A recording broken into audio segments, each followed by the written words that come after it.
An 8-goal thriller between Chelsea and Manchester City, which could go down as the match of the season.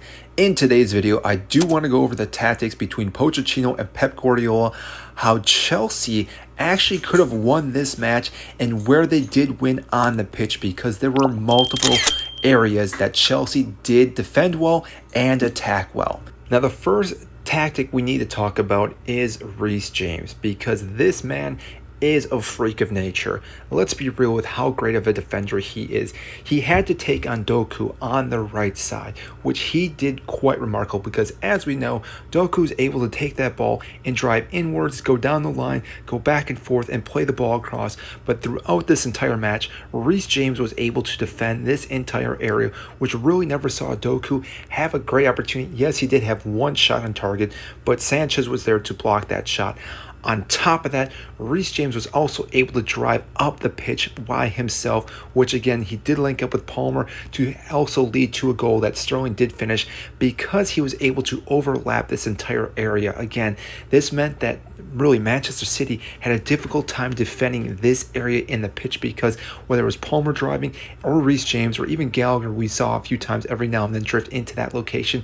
As they did that, they were then able to play that ball across, which we saw Sterling get to the end of it and find the back of the net. Now, that was one of the ways that Chelsea was able to dictate this match, because when you have a player like Reece James, you can utilize him throughout this entire match. Now, granted, he was coming back from an injury, which we did not see him play a full 90. Malo Gusto did come on, who did quite well, did also have an opportunity to score a goal, but put the ball over the back of the net. Now, alongside Reece James, we also saw Cucurella, who had to do the exact same thing on the left side of the pitch.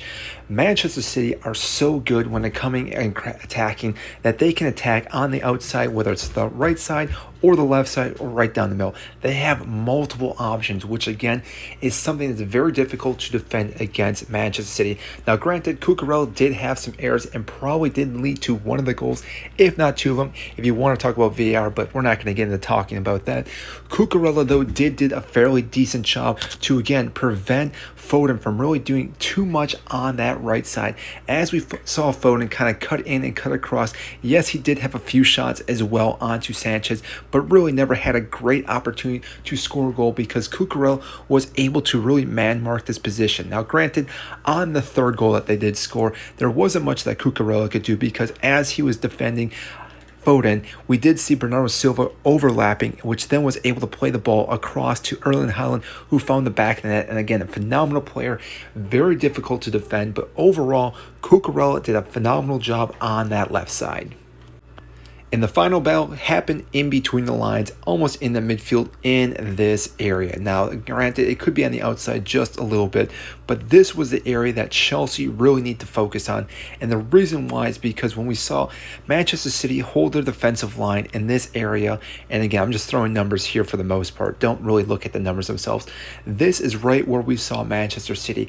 And what we were able to see was actually Palmer drift into these locations as the game started to continue. He was able to drop back, pick up the ball, and then actually drive it towards goal. We saw this multiple times when he was actually dribbling, and he did have the opportunity to score a goal, which did not happen, was blocked by Ederson, but still overall had a phenomenal game and did actually score a goal off a PK. But still, this player caused a lot of chaos in this area.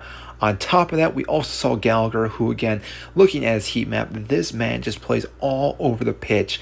He is a player that really right now cannot be dropped by Chelsea or Pochettino, because the tenacity that this player brings to this club is immense, because he's able to run all over and really keep that high pressure, high intensity going, which again is difficult to bring from anyone else on this club. And therefore, again, Gallagher was able to dictate this area.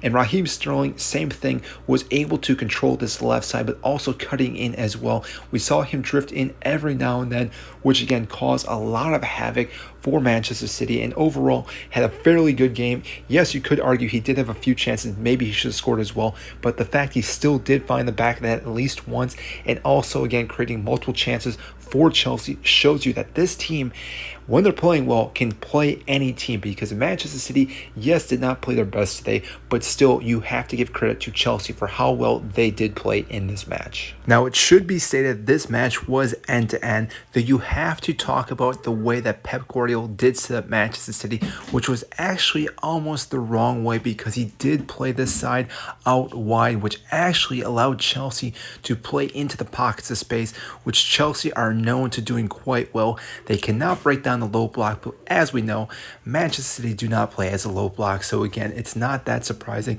that Pep Guardiola played with this style. Overall, this was a great match by Chelsea. Yes, there were a few errors, but overall, the boys in blue should be happy with the result. If you enjoyed this video, make sure to give this video a like and subscribe if you have not. I greatly appreciate it, and I will see you in our next video.